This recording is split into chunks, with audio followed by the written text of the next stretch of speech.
Yeah. It's going to be tough for him. Well, they were trying to get him. He was trying to get the Conor McGregor fight. That would have been a tough fight for him. It would have been a tough fight for him, but at 155 pounds, it's not a bad fight for him.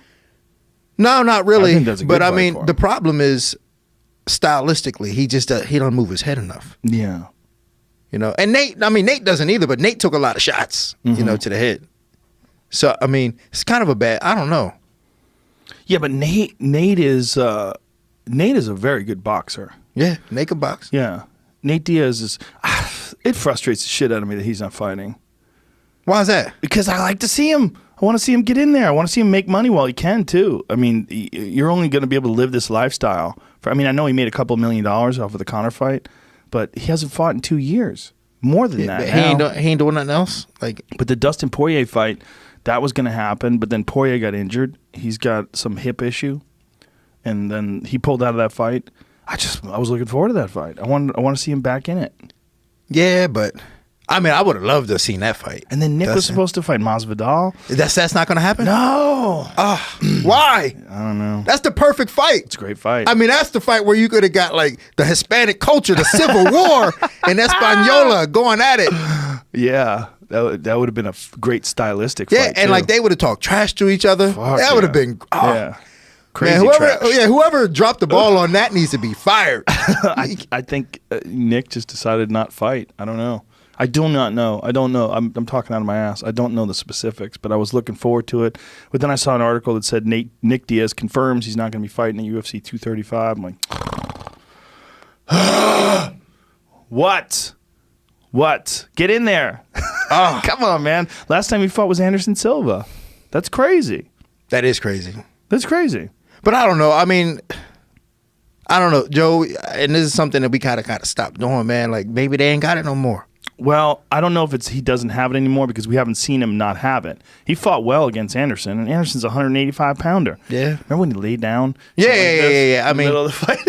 I mean, honestly, if anybody could still fight in their old age, the way the Diaz brothers fight, their style will allow them to fight longer. Yeah. Because they're not like the best athletes.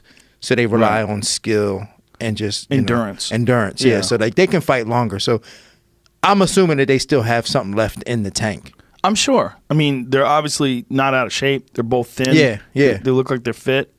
I see them training. I see pictures of them with jiu-jitsu gis on and hitting the bag and shit. It's, who knows, man? I mean, it's also like they want that big payday, especially now, and they should get that big payday. But goddamn, if I was the UFC, you pay them? Fuck yeah! I think those guys are superstars. I think the UFC doesn't know. I think one of the reasons why Nate Diaz versus Conor McGregor was so big is because people love Nate Diaz too. It's not just Conor McGregor. No doubt. If Conor McGregor, no disrespect to Eddie Alvarez, but when Conor McGregor fought Eddie Alvarez, the vast majority of the eyes were on Conor McGregor. Yeah. When Conor McGregor fights Nate Diaz, you're looking at a lot of people who love Nate Diaz. Yeah. But how do you think that happened? Like, how do you think Nate got such that star power? You think it's like his attitude? Fuck. He legitimately doesn't give a fuck. He smokes weed all the time. People love it. They love the fact that those guys are like that. I know, man, but what does that say about our fan base and our society? Well, I don't know. You know what? Here's what's disappointing to me. That for whatever reason, Mighty Mouse never became a giant superstar. Yeah. That confused the shit out of me. I'd watch that guy fight.